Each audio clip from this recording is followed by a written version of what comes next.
미정 씨, 이제 우리 각자의 길을 갑시다. 석준이 변호사와 함께 파티장에서 이혼 서류를 내밀었다. 당신은 나를 살려줬지만 사랑은 끝났소. 미정의 손에서 떨림이 일어났지만 억지 미소를 지었다. 살려준 아내가 아니라 간 편의점이었나요? 그녀는 결혼 반지를 빼어 테이블 위로 던져버렸다. 사연 시작 전 구독과 좋아요는 무료입니다. 살짝 눌러주시면 오늘 하루 행운이 찾아올 거예요. 자, 그럼 오늘의 드라마 속으로 함께 들어가 볼까요?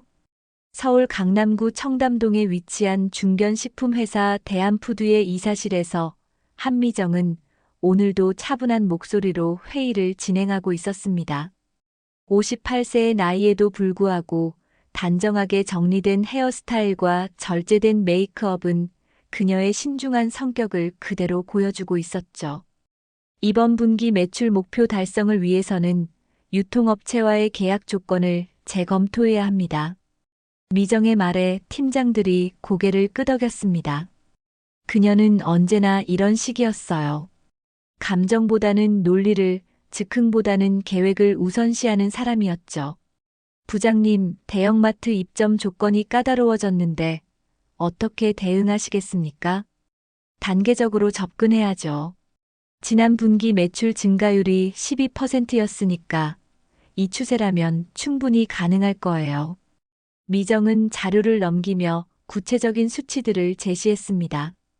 대한푸드의 이사로서 미정은 인정받는 실력자였지만 그 완벽해 보이는 모습 뒤에는 개인적인 공허함이 자리하고 있었어요. 회의가 끝나고 미정은 창밖을 내다보며 깊은 한숨을 내쉬었습니다. 핸드백에서 울린 휴대폰을 확인하니 아들 윤도현에게서 온 메시지였어요. 엄마, 다음 주 토요일에 예식장 최종 점검 같이 가실 수 있죠? 수진이도 엄마 뵙고 싶어 해요.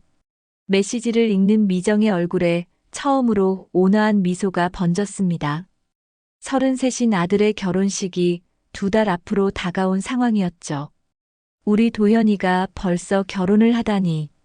예비 며느리 수진과 함께 찍은 사진 속에서 도현은 정말 행복해 보였어요. 퇴근길 미정은 운전대를 잡고 있으면서도 무거운 생각에 잠겨 있었습니다. 남편 윤석준과의 관계는 언제부터인가 서먹해져 있었어요. 60세인 석준은 성공한 부동산 개발업자였지만 집에 있는 시간보다 밖에 있는 시간이 훨씬 많았습니다. 출장이라는 이름으로 일주일씩 집을 비우는 일이 잦아졌고 집에 있을 때조차 서재에 틀어박혀 지내는 경우가 대부분이었죠. 강남구 대치동 아파트에 도착한 미정은 현관문을 열며 다녀왔습니다라고 말했지만 돌아오는 대답은 없었습니다. 거실은 조용했고 석준의 구두도 현관에 보이지 않았어요. 또 출장인 모양이었습니다. 거실 한쪽에는 아들의 어린 시절 사진들이 진열되어 있었습니다.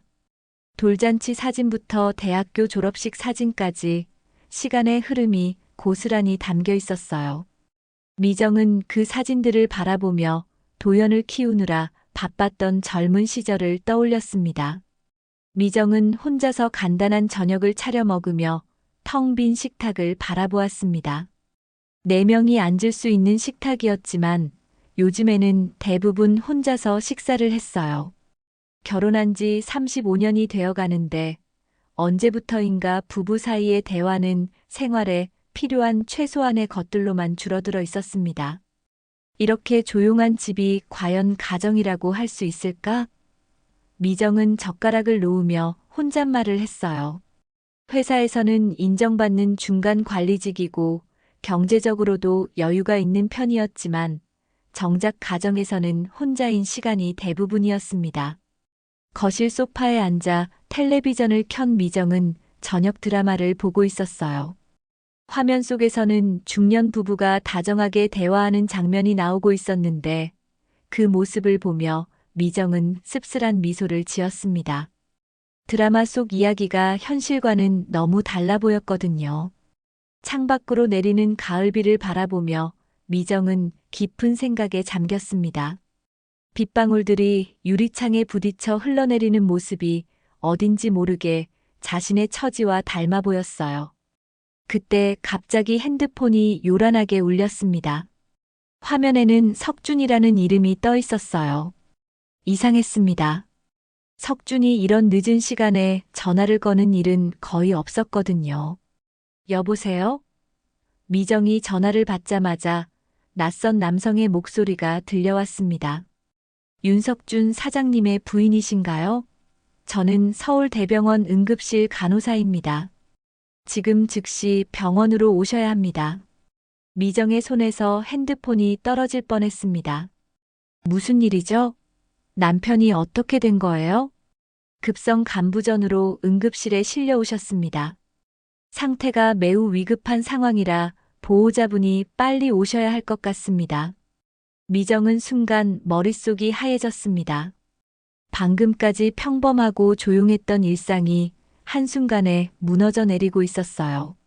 서둘러 외투를 걸치며 집을 나서는 미정의 마음속에는 복잡한 감정들이 교차하고 있었습니다. 남편이지만 한때는 사랑했던 사람, 아들의 아버지. 차를 몰고 병원으로 향하는 길 미정은 자신도 모르게 눈물이 흘러내리고 있다는 것을 깨달았습니다. 냉담했던 석준이지만 그래도 35년을 함께 살아온 사람이었어요. 내가 참으면 가족이 지켜진다. 지금까지 그래왔듯이. 미정은 자신에게 되뇌어온 주문을 다시 한번 중얼거렸습니다. 하지만 이번에는 상황이 달랐어요. 참는 것만으로는 해결될 수 없는 일이 벌어지고 있었습니다. 서울대병원 응급실은 새벽임에도 불구하고 분주했습니다. 미정은 간호사의 안내를 받아 중환자실로 향했어요.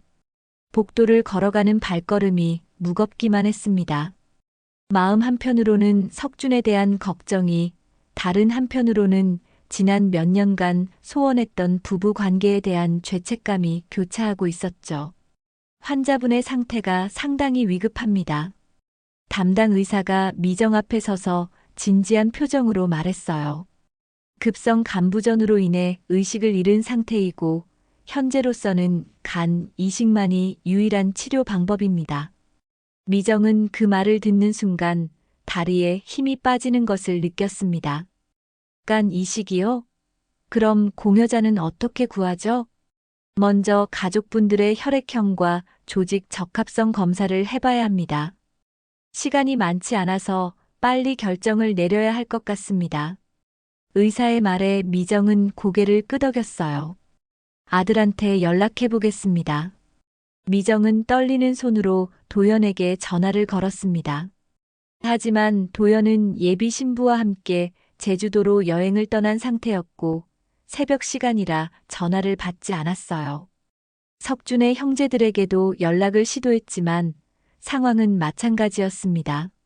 시영은 갑작스럽게 그런 큰 수술은 부담스럽다며 핑계를 댔고 시동생은 건강 상태가 좋지 않아서 어렵겠다고 거절했어요. 평소에 석준의 성공을 부러워하면서 혜택을 받으려 했던 사람들이 정작 위급한 상황에서는 발을 빼고 있었습니다. 미정은 중환자실 유리창 너머로 의식을 잃고 누워있는 석준을 바라보았습니다. 산소 마스크를 쓴 채 각종 의료 장비에 둘러싸인 모습이 초라해 보였어요. 평소에 당당하고 냉정했던 모습과는 너무나 다른 모습이었죠. 부인, 검사 결과가 나왔습니다. 간이식 코디네이터가 미정에게 다가왔어요. 혈액형과 조직 적합성이 모두 맞으십니다. 하지만 이런 수술은 공여자에게도 큰 부담이 되는 만큼 충분히 생각해 보시고 결정하세요. 미정은 잠시 망설였습니다. 지난 몇 년간 석준은 자신을 마치 투명인간처럼 대했어요. 집에 있을 때도 대화다운 대화를 나누지 않았고 부부로서의 친밀감은 이미 오래전에 사라져버렸죠. 심지어 아들의 결혼 준비조차 미정 혼자서 도맡아 하고 있는 상황이었습니다. 왜 내가 이런 희생을 해야 하지? 미정의 마음속에 원망의 감정이 스쳐 지나갔어요. 하지만 곧 석준과 처음 만났던 순간들이 떠올랐습니다. 25살의 미정에게 다정하게 프로포즈하던 모습, 아들이 태어났을 때 기뻐하던 모습들이 파노라마처럼 지나갔죠. 결정하겠습니다. 미정은 간호사를 향해 단호하게 말했어요. 수술 동의서에 서명하겠습니다. 정말로 괜찮으시겠어요? 이런 수술은 되돌릴 수 없습니다. 코디네이터가 다시 한번 확인했지만 미정의 마음은 이미 결정되어 있었습니다. 남편이지만 한때는 사랑했던 사람이에요. 그리고 아들의 아버지이기도 하고요. 미정은 수술 동의서에 서명하며 중얼거렸습니다. 가족이라는 것은 이런 거잖아요. 수술 전 준비를 위해 입원실로 이동하면서 미정은 도연에게 다시 전화를 걸었습니다. 이번에는 다행히 전화가 연결되었어요. 엄마, 무슨 일이에요? 이렇게 새벽에. 도연아, 아빠가 많이 아프셔서 수술을 해야 해. 엄마가 간을 이식해드리기로 했어. 전화기 너머로 도연의 놀란 목소리가 들려왔습니다. 엄마, 잠깐만요. 제가 지금 당장 서울로 올라갈게요. 제가 대신. 아니야, 너는 결혼 준비하느라 바쁘잖아.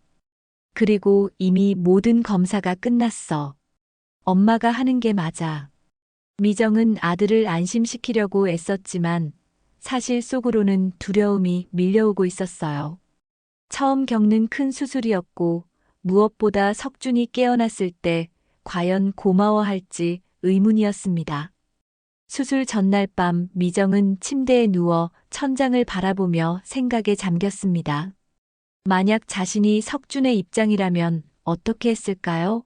석준이 과연 자신을 위해 이런 희생을 했을까 하는 의문이 들었어요. 하지만 곧 그런 생각을 떨쳐냈습니다. 지금은 그런 것을 따질 때가 아니야. 사람의 생명이 달린 문제인데. 수술 당일 아침 미정은 수술복으로 갈아입으며 거울 속 자신의 모습을 바라보았습니다. 창백한 얼굴이었지만 의연한 표정을 유지하려고 노력했어요. 부인, 수술실로 들어가시죠. 간호사의 안내에 따라 미정은 수술실로 향했습니다. 복도를 걸어가면서 그녀의 마음속에는 묘한 평화로움이 찾아오고 있었어요. 마취가 시작되기 전 미정은 마지막으로 생각했습니다. 이것이 아내로서, 어머니로서 해야 할 일이야. 내가 이 가족을 지켜야 해. 수술은 8시간 동안 계속되었습니다. 의료진들의 집중된 모습 사이에서 미정과 석준의 생명이 오가고 있었어요. 기적처럼 수술은 성공적으로 끝났고 두 사람 모두 무사히 회복실로 이송되었습니다. 며칠 후 의식을 되찾은 미정은 회복실 침대에서 눈을 떴습니다. 온몸이 아팠지만 마음 한편으로는 뿌듯함이 있었어요. 자신이 한 사람의 생명을 구했다는 생각에 작은 만족감을 느꼈습니다. 그런데 석준이 의식을 찾은 후 미정을 대하는 태도는 예상과 달랐습니다. 고마움 대신 어딘지 모르게 차가운 시선이 느껴졌어요. 마치 당연한 일을 한 것처럼 대하는 석준의 모습에 미정은 당황했습니다. 혹시 내가 너무 많은 것을 기대했나? 미정은 석준의 손을 잡으며 조용히 생각했습니다. 수술 후 일주일이 지났지만 미정의 회복은 생각보다 더뎠습니다. 복부의 상처 부위가 아직 아물지 않았고 간 절제 수술로 인한 피로감이 온몸을 짓누르고 있었어요. 그럼에도 미정은 매일 석준의 병실을 찾았습니다. 남편의 회복 상태를 확인하는 것이 하루 일과의 전부였죠. 오늘 컨디션은 어떠세요? 미정이 석준의 침대 옆 의자에 앉으며 조심스럽게 물었습니다. 석준은 책을 읽고 있던 손을 멈추고 미정을 쳐다보았어요. 그의 눈빛에는 여전히 냉담함이 서려 있었습니다. 괜찮소. 의사 말로는 회복이 빠른 편이라고 하더군요. 석준의 대답은 사무적이었어요. 생명을 구해준 아내에 대한 고마움보다는 마치 당연한 일을 한 것처럼 대하는 태도였습니다. 미정은 속으로 한숨을 쉬었습니다. 그래도 조금은 달라질 줄 알았는데. 하지만 겉으로는 미소를 지으며 석준이 좋아하는 죽을 챙겨왔다고 말했어요. 그때 병실 문이 열리며 정장 차림의 중년 남성이 들어왔습니다. 미정은 처음 보는 얼굴이었지만 석준은 반가운 듯 손을 내밀었어요. 아, 지훈이 왔구나. 미정, 이 사람이 우리 회사 박지훈 부장이야. 내가 입원한 동안 회사 일을 도맡아서 처리해주고 있어. 박지훈은 정중하게 고개를 숙여 인사했습니다. 안녕하세요, 사모님. 회장님 덕분에 잘 지내고 있습니다. 40살 정도로 보이는 그는 차분하면서도 예민해 보이는 인상을 주었어요. 고생 많으십니다. 미정이 인사를 받으려는 순간 지훈이 석준에게 다가가 귓속말을 했습니다. 미정은 그들의 대화를 들을 수 없었지만 석준의 표정이 순간 진지해지는 것을 봤어요. 알겠소. 그럼 그렇게 준비하도록 하시오. 석준이 지훈에게 말하자 지훈은 미정을 향해 묘한 시선을 보냈습니다. 그 시선 속에는 동정과 불안이 섞여 있는 것 같았어요. 회장님께서 곧 파티를 열 계획이십니다. 완전히 회복되시면 성대하게 치르실 예정이에요. 지훈이 미정에게 말했을 때 미정은 가슴 한편에서 불길한 예감이 스쳐 지나가는 것을 느꼈습니다. 파티요? 미정이 석준을 바라보며 물었지만 석준은 대답하지 않았어요. 대신 지훈에게 자세한 건 나중에 이야기하자고 말할 뿐이었습니다. 지훈이 나간 후 병실에는 어색한 침묵이 흘렀습니다. 미정은 석준에게 파티에 대해 더 묻고 싶었지만 그의 표정이 평소보다 더 차갑게 느껴져서 말을 꺼내지 못했어요. 그런데 언제쯤 퇴원하실 수 있을까요? 미정이 조심스럽게 물었습니다. 다음 주 정도면 가능할 것 같소. 의사가 그러더군요. 석준의 대답은 여전히 건조했어요. 당신도 이제 회사에 복귀해야 하지 않소? 너무 오래 쉬면 안 좋을 텐데. 미정은 그 말을 듣는 순간 가슴이 서늘해졌습니다. 자신의 건강을 걱정하는 것이 아니라 회사 일을 걱정하라고 하는 석준의 말이 차갑게 들렸어요. 아직 완전히 회복되지 않아서. 미정이 말하려는데 석준이 말을 끊었습니다. 당신이 너무 오래 쉬면 회사에서도 뭐라고 할 텐데. 나는 괜찮으니까 이제 자기 일에 신경 쓰시오. 그날 저녁 집으로 돌아온 미정은 거울 앞에 서서 자신의 모습을 바라보았습니다. 수술 후유증으로 체중이 줄어서 얼굴이 많이 야위어 보였어요. 복부에는 아직 수술 흉터가 선명하게 남아 있었고 조금만 움직여도 아픔이 느껴졌습니다. 내가 이렇게까지 희생했는데. 미정은 속으로 한숨을 쉬었어요. 석준의 태도는 수술 전과 전혀 달라지지 않았습니다. 오히려 더 냉담해진 것 같기까지 했어요. 며칠 후 석준이 퇴원하던 날, 미정은 준비해온 죽과 반찬을 들고 병원에 갔습니다. 하지만 석준의 병실에는 이미 지훈이 와 있었고 두 사람은 진지한 표정으로 무언가를 논의하고 있었어요. 퇴원 축하합니다. 미정이 인사를 하자 석준은 고개만 끄덕였습니다. 지훈, 그럼 다음 주부터 본격적으로 준비하도록 하시오. 석준이 지훈에게 말하는 것을 들은 미정은 궁금했지만 끼어들 수 없었어요. 집으로 돌아가는 차 안에서도 석준은 말이 없었습니다. 미정이 집에서 좋아하시는 미역국을 끓여드릴 게요라고 말해도 알았소라는 짧은 대답만 돌아올 뿐이었어요. 그날 밤 석준은 서재에 틀어박혀 누군가와 긴 통화를 했습니다. 미정은 부엌에서 설거지를 하면서도 계속 신경이 쓰였어요. 평소보다 목소리 톤이 높았고 뭔가 중요한 일을 준비하는 것 같았습니다. 여보. 미정이 서재 문을 두드렸지만 대답이 없었어요. 한참 후에야 석준이 문을 열었는데 그의 표정은 평소보다 더 차가웠습니다. 무슨 일이요? 건강은 괜찮으신지? 그리고 아까 지훈 부장님이 말씀하신 파티는 뭔가요? 석준은 잠시 미정을 바라보더니 입을 열었습니다. 회사 사람들과 몇 가지 축하할 일이 있어서 준비하는 거요. 당신이 신경 쓸 일은 아니오. 그래도 부인으로서 당신은 그냥 참석만 하면 돼요. 나머지는 내가 알아서 할 테니까. 석준의 말투는 단호했어요. 미정은 더 이상 묻지 못했습니다. 하지만 마음속 깊은 곳에서는 계속해서 불안감이 커져가고 있었어요. 석준의 태도가 예전과 다르다는 것을 느꼈지만 정확히 무엇이 달라진 건지 파악할 수 없었습니다. 며칠이 지나고 석준은 본격적으로 파티 준비에 들어갔습니다. 지훈이 매일 집으로 와서 석준과 무언가를 논의했고 미정은 그들의 대화에서 소외되어 있었어요. 사모님, 파티 때 입으실 드레스는 준비하셨나요? 지훈이 미정에게 물었을 때 미정은 그제야 자신도 파티에 참석해야 한다는 것을 실감했습니다. 아직 준비하지 못했는데. 그럼 제가 좋은 곳을 추천해 드릴게요.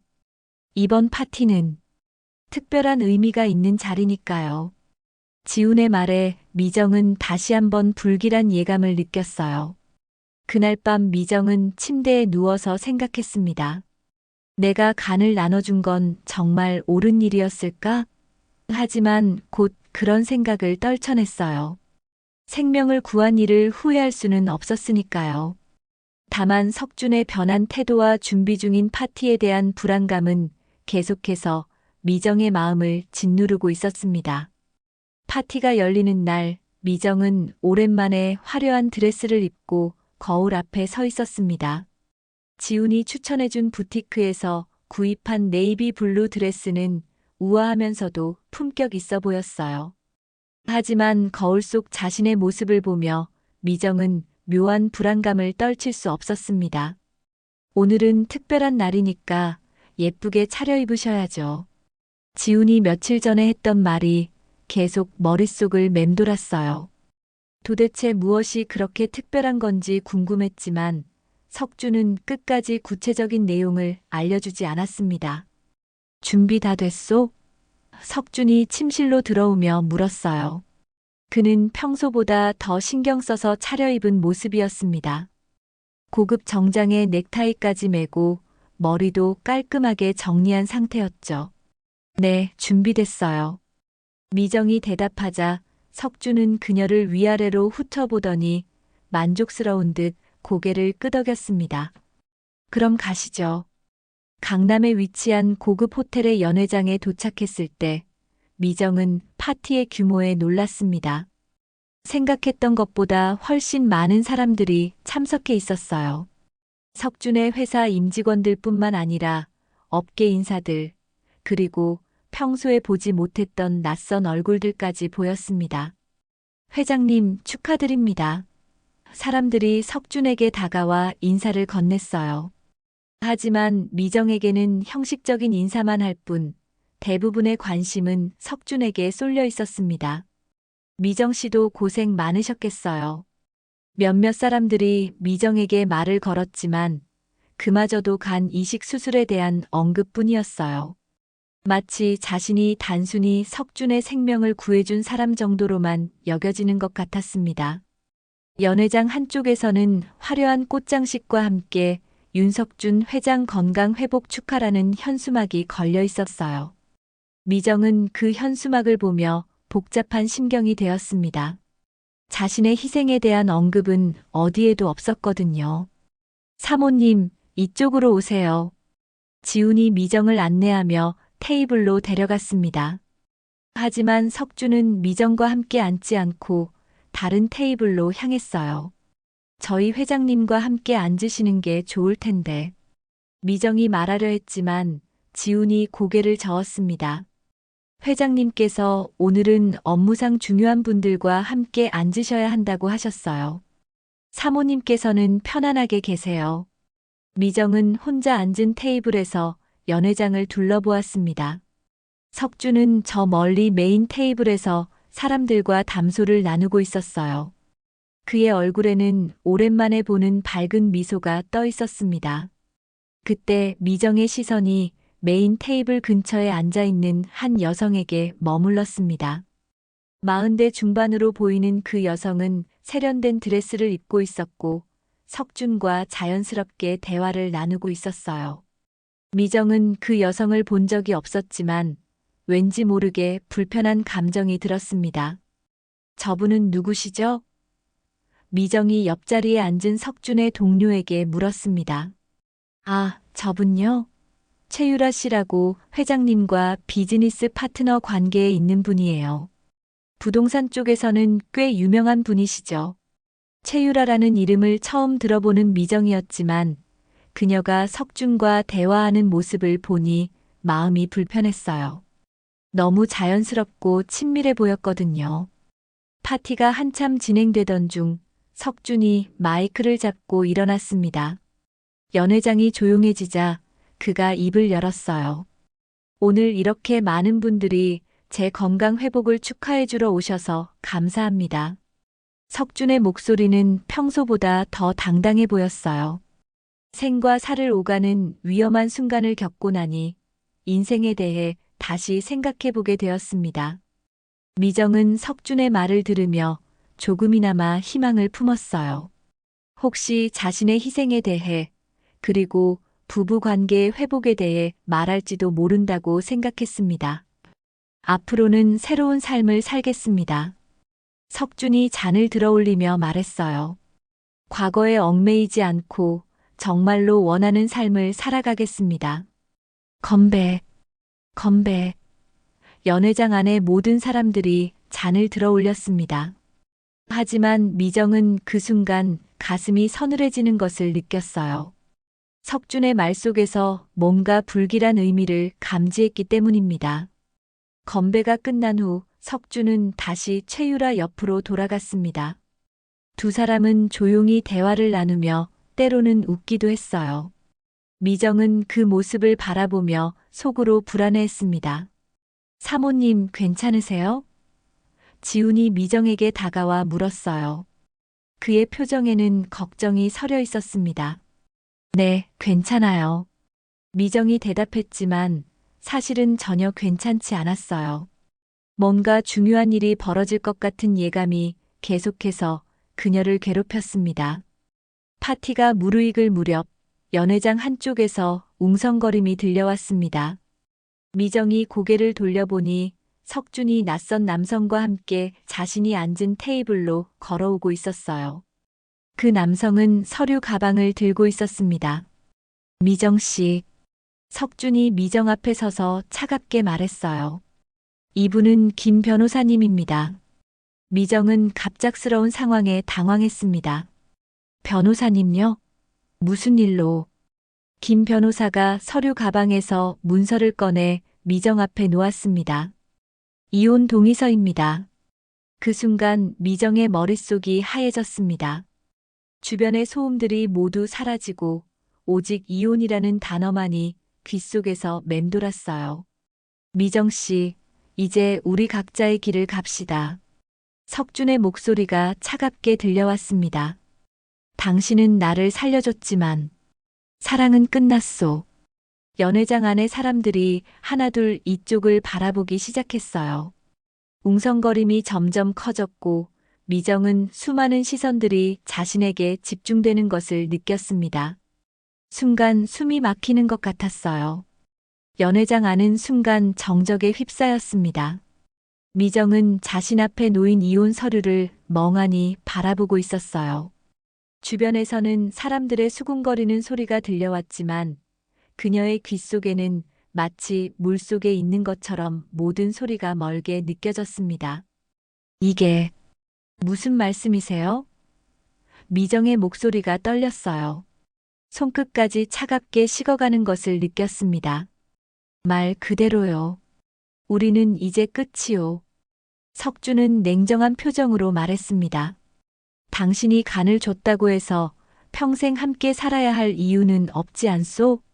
미정은 그 말을 듣는 순간 가슴이 무너지는 것을 느꼈어요. 자신이 생명을 걸고 해준 일이 이렇게 허무하게 여겨질 줄은 상상도 못했습니다. 여보, 농담이시죠? 미정이 간절하게 물었지만 석준의 표정은 변하지 않았어요. 농담이 아니오. 이미 다 생각해 본 일이니까 서명하시오. 석준이 펜을 미정 앞으로 밀어냈습니다. 당신도 이제 자유롭게 사시면 되잖소. 연회장 안의 시선들이 모두 미정에게 쏠려 있었어요. 어떤 사람들은 동정 어린 눈빛을, 어떤 사람들은 호기심 가득한 표정을 짓고 있었습니다. 미정은 그 모든 시선들이 자신을 짓누르는 것 같아서 숨이 막혔어요. 회장님, 이건 너무... 지훈이 조심스럽게 말하려 했지만 석준이 손짓으로 막았습니다. 지훈, 당신은 상관없는 일이오. 미정은 떨리는 손으로 이혼 서류를 집어들었습니다. 서류에는 재산 분할에 관한 내용들이 적혀 있었는데 자신에게 돌아올 몫은 생각보다 적었어요. 35년의 결혼 생활이 고작 몇 줄의 글로 정리되어 있는 것을 보니 허탈했습니다. 재산 분할도 이미 정해놓으셨네요. 미정이 쓴웃음을 지으며 말했어요. 합리적으로 계산한 거요. 당신도 나름 회사에서 벌고 있으니까 충분할 거요. 석준의 말은 차가웠습니다. 그때 최유라가 석준 곁으로 다가왔습니다. 그녀는 미정을 바라보며 미안한 듯한 표정을 지었지만 석준의 팔을 자연스럽게 잡았어요. 석준 씨, 이렇게 공개적으로 하는 게 맞나요? 유라가 조심스럽게 말했습니다. 괜찮소. 어차피 알게 될 일이니까. 석준이 대답하는 것을 들은 미정은 마침내 상황을 완전히 이해했습니다. 석준과 유라 사이에 이미 무언가가 있었던 것이죠. 그래서 저분이 새로운 사랑인가요? 미정이 유라를 바라보며 물었어요. 목소리에는 분노보다는 깊은 실망감이 담겨 있었습니다. 그런 식으로 말하지 마시오. 우리는 단지... 석준이 변명하려 했지만 미정이 손을 들어 말을 막았어요. 됐어요. 이제 알겠습니다. 미정은 천천히 일어서서 자신의 손가락에서 결혼 반지를 빼기 시작했습니다. 35년 동안 끼고 있던 반지는 쉽게 빠지지 않았어요. 손가락이 부어서 반지가 끼인 것 같았습니다. 사모님, 지훈이 걱정스러운 목소리로 불렀지만 미정은 대답하지 않았어요. 마침내 반지를 뺀 미정은 그것을 손바닥 위에 올려놓고 바라보았습니다. 작은 다이아몬드가 박힌 소박한 반지였지만 그 안에는 수많은 추억들이 담겨 있었어요. 신혼 시절에 달콤했던 순간들, 아들을 낳고 기뻐했던 날들, 힘들 때마다 서로 의지했던 시간들. 살려준 아내가 아니라 간 편의점이었나요? 미정이 억지로 미소를 지으며 말했어요. 값은 충분히 치르셨네요. 그 말과 함께 미정은 결혼 반지를 테이블 위로 던졌습니다. 반지가 테이블에 부딪히며 나는 작은 소리가 조용한 연회장 안에 크게 울려 퍼졌어요. 연회장 안의 사람들이 모두 숨을 죽이고 이 장면을 지켜보고 있었습니다. 어떤 사람은 핸드폰으로 동영상을 촬영하기도 했어요. 미정은 그런 시선들을 의식하면서도 당당하게 고개를 들었습니다. 35년을 함께 살면서 이런 식으로 끝내시는군요. 미정의 목소리에는 분노와 슬픔이 뒤섞여 있었어요. 제 간으로 살려드린 몸으로 이런 일을 하시다니. 정말 대단하세요. 석준은 처음으로 당황한 표정을 보였습니다. 아마 미정이 이렇게 당당하게 나올 줄은 예상하지 못했던 것 같았어요. 미정, 너무 감정적으로 받아들이지 마시오. 우리도 이미 끝난 관계 아니었소? 끝난 관계라고요? 미정이 웃으며 말했어요. 그럼 왜 재간이 필요했죠? 끝난 관계라면 혼자 죽으시지 그랬어요. 연회장 안에서는 사람들의 탄성이 들려왔습니다. 미정의 날카로운 말에 석준도 할 말을 잃은 것 같았어요. 사모님 진정하세요. 지훈이 미정의 팔을 살짝 잡으며 말했지만 미정은 그의 손을 뿌리쳤어요. 진정하라고요? 제가 왜 진정해야 하죠? 미정의 목소리가 높아졌습니다. 생명을 구해준 사람에게 이혼장을 내미는 분께서 진정하셔야 하는 거 아닌가요? 유라가 석준의 팔을 당기며 석준 씨, 이만 그만하시죠라고 말했지만 이미 상황은 걷잡을 수 없이 흘러가고 있었어요. 좋습니다. 미정이 갑자기 차분해지며 말했어요. 서명해 드릴게요. 대신 한 가지만 약속하세요. 뭐요? 석준이 조심스럽게 물었습니다. 앞으로는 절대로 제게 도움을 요청하지 마세요. 간은 이미 드렸으니까 더 이상 줄 것도 없고요. 미정이 펜을 집어들며 말했어요. 그리고 도연이 결혼식에는 나타나지 마세요. 아들 앞에서만큼은 체면을 지켜주시길 바랍니다. 미정은 서명을 마치고 펜을 테이블에 던졌습니다. 그리고 핸드백을 들고 연회장을 나서려고 했어요. 미정. 석준이 뒤에서 불렀지만 미정은 돌아보지 않았습니다. 연회장을 나서며 미정은 로비에서 잠시 멈춰 섰어요. 다리가 후들거려서 더 이상 걸을 수가 없었습니다. 지난 35년의 결혼 생활이 이렇게 허무하게 끝나다니. 사모님. 지훈이 뛰어나와 미정을 불렀어요. 택시 불러드릴게요. 고맙습니다. 미정이 고개를 숙이며 대답했습니다. 눈물이 나올 것 같았지만 꾹 참았어요. 이런 곳에서 눈물을 보일 수는 없었습니다. 택시를 기다리는 동안 미정은 호텔 로비 유리창에 비친 자신의 모습을 보았어요. 화려한 드레스를 입고 있었지만 그 안에 자신은 텅 비어 있는 것 같았습니다. 이제 정말 혼자가 됐구나. 미정은 속으로 중얼거렸어요. 하지만 동시에 이상한 해방감도 느꼈습니다. 더 이상 석준의 차가운 시선을 견딜 필요가 없어졌으니까요. 집으로 돌아온 미정은 화려한 드레스를 벗어던지고 편한 옷으로 갈아입었습니다. 거울 앞에 서서 자신의 모습을 바라보니 얼굴이 창백해져 있었어요. 몇 시간 전만 해도 남편의 회복을 축하하는 파티에 참석했던 자신이 이제는 이혼한 여자가 되어 있었습니다. 거실 소파에 주저앉은 미정은 텅 빈 집안을 둘러보았어요. 이제 정말 혼자가 되었다는 현실이 서서히 다가왔습니다. 35년의 결혼 생활이 한순간에 끝나버린 것이죠. 첫 이틀은 마치 꿈을 꾸는 것 같았어요. 미정은 침대에서 일어나서도 한동안 멍하니 천장만 바라보았습니다. 회사에 병가를 내고 집에만 있었지만 무엇을 해야 할지 모르겠더라고요. 엄마 아빠한테서 연락 왔어요? 셋째 날 도연이 전화를 걸어왔습니다. 제주도 여행을 마치고 돌아온 모양이었어요. 도연아. 미정은 아들에게 무슨 말을 해야 할지 막막했습니다. 아직 결혼을 앞둔 아들에게 부모의 이혼 소식을 전하기가 쉽지 않았어요. 엄마 목소리가 이상한데 무슨 일 있어요? 집으로 와볼래? 엄마가 할 말이 있어. 1시간 후 도연이 집에 도착했을 때 미정은 간단한 설명과 함께 이혼 사실을 털어놓았습니다.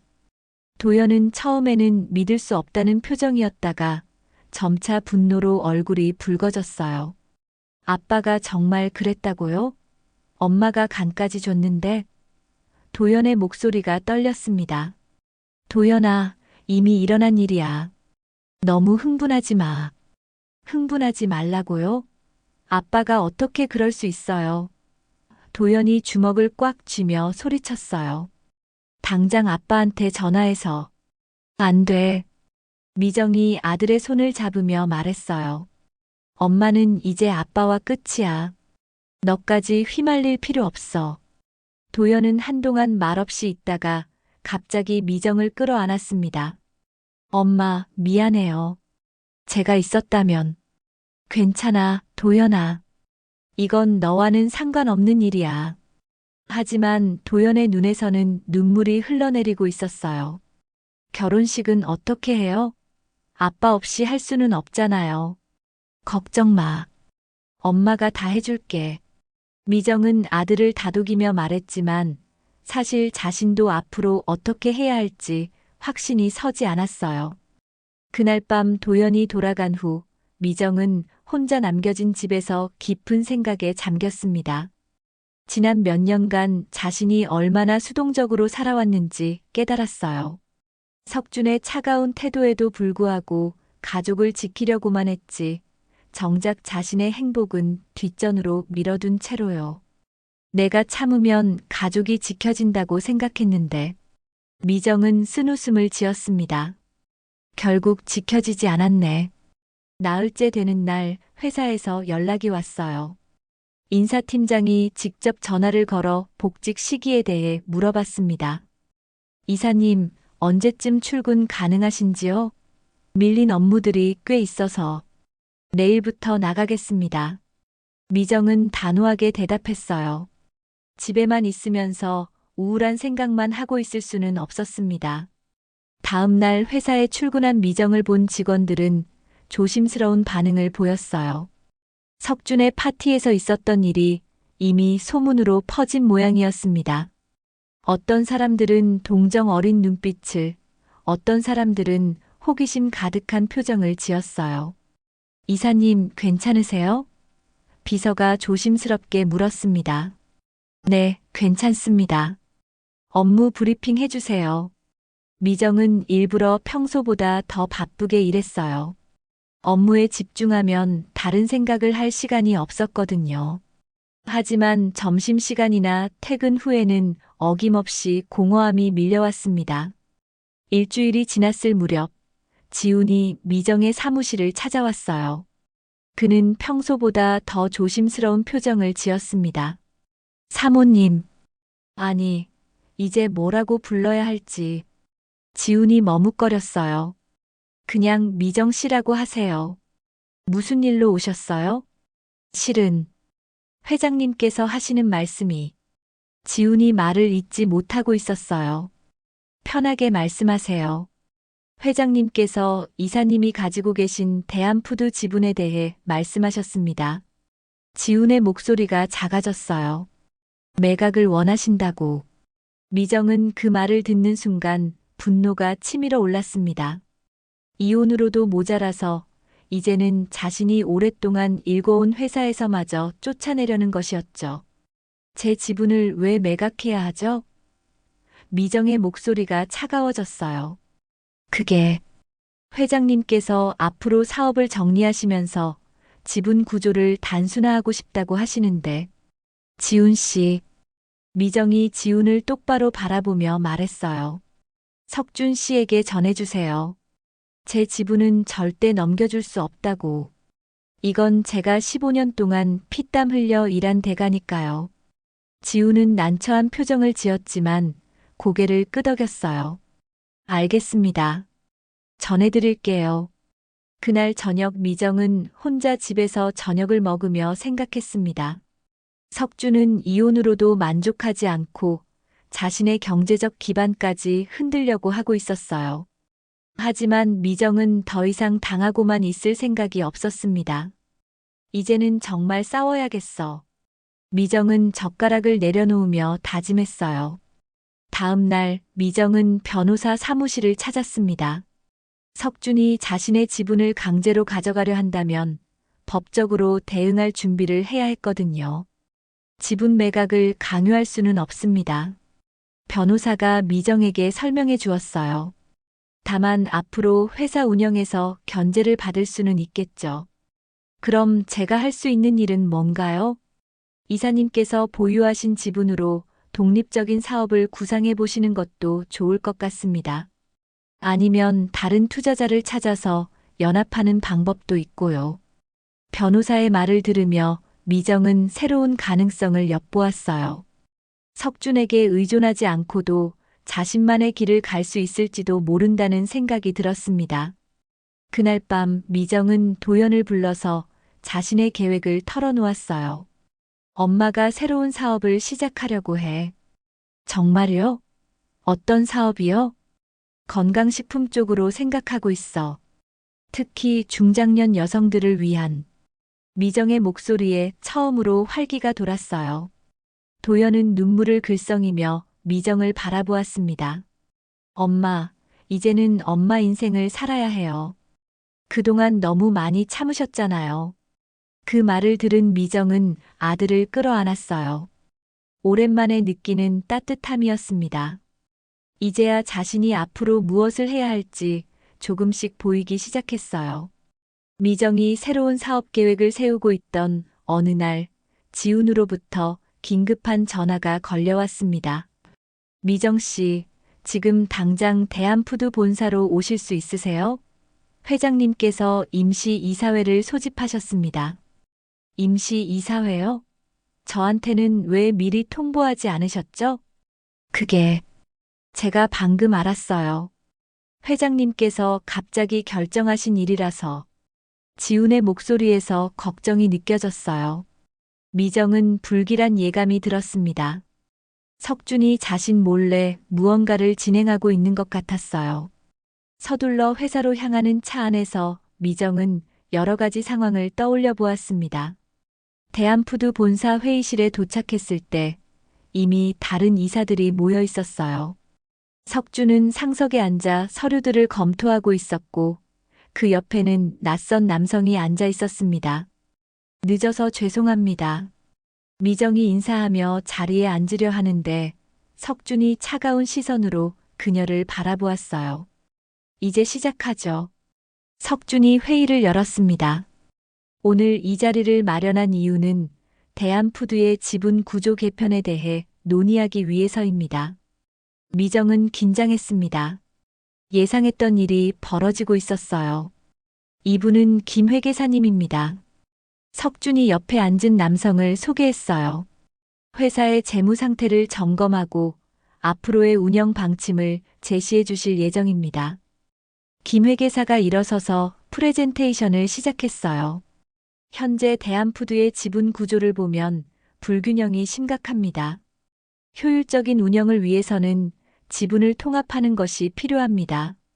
화면에는 각 이사들의 지분 비율이 표시되었는데 미정의 지분이 특별히 강조되어 있었어요. 특히 한미정 이사님의 지분은 김 회계사가 미정을 바라보며 말했습니다. 회사 운영에 있어서 걸림돌이 될 수 있는 수준입니다. 걸림돌이라고요? 미정이 자리에서 일어나며 물었어요. 제가 15년 동안 이 회사를 위해 일한 것이 걸림돌이라는 말씀인가요? 그런 뜻이 아닙니다. 석준이 끼어들었어요. 다만 앞으로 회사가 나아갈 방향을 생각해서. 무슨 방향 말씀이세요? 미정이 석준을 똑바로 바라보며 물었습니다. 석준은 잠시 망설이더니 입을 열었어요. 대한푸드를 매각할 계획입니다. 회의실 안이 순간 술렁였습니다. 다른 이사들도 놀란 표정을 지었어요. 매각이요? 미정의 목소리가 높아졌습니다. 제 동의 없이 그런 결정을 하실 수 있다고 생각하세요? 당신 지분은 생각보다 크지 않소. 석준이 냉정하게 말했어요. 나머지 이사들이 동의하면 충분합니다. 미정은 다른 이사들을 둘러보았어요. 하지만 그들의 표정에서는 이미 석준과 협의가 끝난 것 같은 분위기가 느껴졌습니다. 여러분, 정말 이렇게 하시는 게 맞나요? 미정이 간절하게 물었지만 아무도 대답하지 않았어요. 미정 씨. 석준이 서류를 미정 앞으로 밀어냈습니다. 지분 매각 계약서입니다. 합리적인 가격으로 책정했으니 검토해 보시오. 미정은 계약서를 펼쳐보았어요. 매각 가격은 시세보다 현저히 낮았습니다. 이 가격이 합리적이라고요? 미정이 웃으며 말했어요. 시세의 절반도 안 되는 가격인데 회사 상황을 고려하면 적정한 수준이요. 회사 상황이요? 미정이 계약서를 테이블에 던지며 일어섰어요. 내 간을 받은 몸으로 또다시 빼앗으려 합니까? 석준의 표정이 굳어졌습니다. 사사로운 감정을 비즈니스에 끌어들이지 마시오. 사사로운 감정이요? 미정의 목소리가 떨렸어요. 제 생명을 걸고 해드린 일이 사사로운 감정인가요? 회의실의 분위기가 얼어붙었습니다. 다른 이사들은 어쩔 줄 몰라 하며 서로를 바라보고 있었어요. 법도 사람도 당신 편이 아니에요. 미정이 석준을 향해 단호하게 말했습니다. 이런 식으로 강요하면 법적으로 대응하겠습니다. 그때 지훈이 조용히 회의실로 들어왔어요. 그의 손에는 서류 봉투가 들려 있었습니다. 실례합니다. 지훈이 석준에게 다가가며 말했어요. 회장님께서 보셔야 할 중요한 서류가 있습니다. 석준이 서류를 받아 펼쳐보는 순간 그의 얼굴이 창백해졌어요. 이게 뭐예요? 석준의 목소리가 떨렸습니다. 회장님의 비자금 조성 내역입니다. 지훈이 담담하게 말했어요. 세무서에서 이미 파악하고 있는 내용들이에요. 미정은 놀라서 지훈을 바라보았어요. 그가 이런 중요한 증거를 가지고 있었다니. 지훈, 당신이 어떻게? 석준이 당황하며 말했습니다. 죄송합니다, 회장님. 하지만 더 이상 보고 있을 수 없었어요. 지훈이 미정을 바라보며 말했어요. 사모님께서 얼마나 헌신적으로 일해 오셨는지 모르는 사람은 없습니다. 석준은 서류를 보며 식은땀을 흘리고 있었어요. 그 내용이 공개되면 그의 사회적 지위는 물론 사업까지 위험해질 상황이었습니다. 회장님, 미정이 차분한 목소리로 말했어요. 이제 상황이 바뀌었네요. 제 지분을 빼앗으려 하신다면 이 자료들이 어떻게 쓰일지 모르겠어요. 다른 이사들도 상황이 심각해진 것을 깨닫고 술렁거리기 시작했어요. 미정 씨, 석준이 처음으로 약한 모습을 보이며 말했습니다. 이제 와서 그런 말씀 마세요. 미정이 단호하게 말했어요. 저는 제 지분을 가지고 독립하겠습니다. 그동안 감사했습니다. 미정은 회의실을 나서려 했는데 석준이 뒤에서 불렀어요. 미정, 우리가 이렇게까지 해야 하나? 미정은 돌아보지 않고 대답했어요. 당신이 먼저 시작한 일입니다. 회의실 문을 나서며 미정은 가슴이 두근거리는 것을 느꼈어요. 드디어 석준에게서 완전히 자유로워질 수 있게 된 것입니다. 석준과의 대결에서 승리한 지 6개월이 지났습니다. 미정은 대한푸드에서 독립하여 자신만의 회사를 설립했어요. 라이프케어라는 이름으로 시작한 이 회사는 중장년 여성들을 위한 건강식품을 전문으로 하는 브랜드였습니다. 강남의 작지만 아늑한 사무실에서 미정은 직원들과 함께 새로운 제품 기획 회의를 진행하고 있었어요. 10명 남짓한 직원들이었지만 모두 열정적으로 일하고 있었습니다. 이사님, 첫 번째 제품 론칭 준비가 거의 완료되었습니다. 마케팅 팀장이 보고했어요. 타겟 고객층의 반응도 매우 긍정적입니다. 고맙습니다. 모두들 정말 고생 많으셨어요. 미정의 얼굴에는 오랜만에 진정한 미소가 떠 있었어요. 회의를 마치고 미정은 창밖을 내다보았습니다.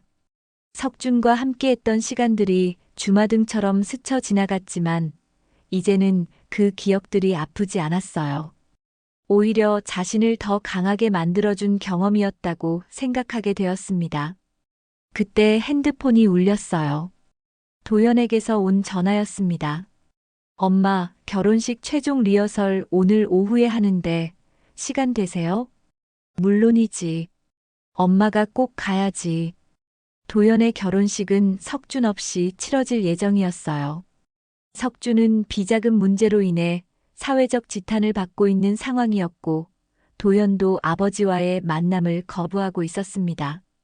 오후에 웨딩홀에 도착한 미정은 예비 며느리 수진과 함께 리허설을 지켜보았어요. 도연이 혼자서 버질로드를 걸어가는 모습을 보니 마음이 아팠지만 동시에 대견스럽기도 했습니다. 어머님, 정말 감사해요. 수진이 미정의 손을 잡으며 말했어요. 도연 오빠가 어머님 이야기를 할 때마다 정말 존경스럽다고 하거든요. 고마워, 수진아. 우리 도연이 잘 부탁해. 리허설이 끝나고 도연이 미정에게 다가왔어요. 엄마 아빠 없이 결혼식 해도 괜찮을까요? 혹시 엄마가 미안해 하실까봐. 도현아. 미정이 아들의 손을 잡으며 말했어요. 가족이라는 건 피로만 이어지는 게 아니야. 서로를 진정으로 아끼고 사랑하는 마음으로 만들어지는 거야. 우리는 이미 충분히 가족이야. 도연의 눈에 눈물이 글썽였어요. 엄마, 정말 고마워요. 엄마가 있어서 제가 이렇게 행복할 수 있어요. 결혼식 당일 미정은 우아한 한복을 입고 도연의 어머니로서 당당히 자리했습니다. 석준의 자리는 비어 있었지만 그 빈자리가 아프게 느껴지지 않았어요. 오히려 새로운 시작을 상징하는 것 같았습니다. 도연이 수진과 함께 행복한 모습으로 결혼식을 마쳤을 때 미정은 진심으로 기뻤어요. 아들이 자신과 같은 고통을 겪지 않기를 바랐고 진정한 사랑을 찾은 것 같아 안심이 되었습니다. 결혼식 후 며칠이 지나 미정은 뜻밖의 소식을 들었어요. 석준이 건강이 악화되어 병원에 입원했다는 소식이었습니다. 지훈이 미정에게 전화로 알려준 것이었어요. 3호. 미정 씨, 회장님께서 많이 아프신 것 같아요. 간 이식 후유증인지 아니면 스트레스 때문인지. 미정은 잠시 망설였습니다. 한때는 원망스러웠던 사람이지만 여전히 아들의 아버지이기도 했거든요. 병문안을 가볼까요? 지훈이 조심스럽게 물었어요. 아니요. 저는 가지 않겠어요. 미정의 대답은 단호했어요. 다만 도연이가 원한다면 말리지는 않을 거예요. 결국 도연이 아버지를 만나러 갔지만 석준은 도연에게조차 차가운 태도를 보였다고 했어요. 끝까지 자신의 잘못을 인정하지 않는 모습이었습니다. 몇 주 후 미정의 회사 라이프케어에서 첫 번째 제품이 성공적으로 론칭되었습니다. 중장년 여성들의 건강을 위한 종합 영양제였는데 시장의 반응이 매우 좋았어요. 이사님, 주문량이 예상을 훨씬 웃돌고 있어요. 영업팀장이 흥분된 목소리로 보고했습니다. 정말요? 다행이네요. 미정도 기뻐하며 직원들과 기쁨을 나누었어요. 그날 저녁 미정은 혼자 사무실에 남아서 창밖을 바라보고 있었어요. 석준과 헤어진 지 1년이 되어가는 시점에서 자신의 삶을 되돌아보았습니다. 간은 좋지만 영혼은 지키고 싶었다. 미정은 속으로 중얼거렸어요. 이제 정말로 나를 위해 사는 것 같아. 핸드폰에서 메시지 알림이 울렸어요. 도연에게서 온 메시지였습니다. 엄마, 수진이가 임신했어요. 엄마가 할머니 되시는 거예요. 미정은 그 메시지를 읽고 환하게 웃었어요. 새로운 생명이 자신의 가족에 찾아온다는 소식이 너무나 기뻤습니다. 며칠 후 미정은 도연 부부와 함께 저녁을 먹으며 손주 이야기를 나누었어요. 엄마, 아이 이름도 미리 생각해 주세요. 수진이 미정에게 말했어요. 그래, 할머니가 좋은 이름 지어줄게.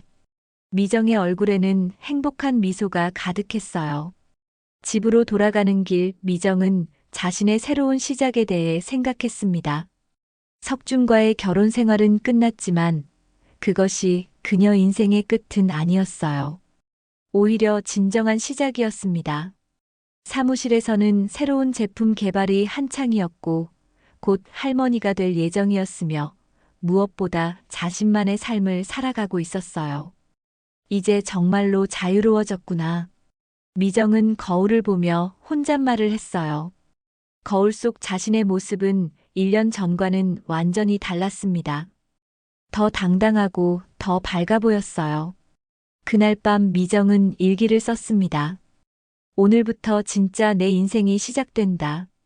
간을 나눠준 것을 후회하지는 않는다. 그 일이 있었기에 진정한 나 자신을 찾을 수 있었으니까. 이제는 나를 위해, 우리 가족을 위해 살아가겠다. 창밖으로는 새벽이 밝아오고 있었고 미정의 새로운 하루가 시작되고 있었습니다. 오늘 사연이 마음에 닿으셨다면 조용히 응원해 주세요. 구독과 좋아요는 무료지만 저에게는 큰 힘이 됩니다. 건강과 복 그리고 좋은 소식이 늘 함께 하시길 진심으로 바랍니다.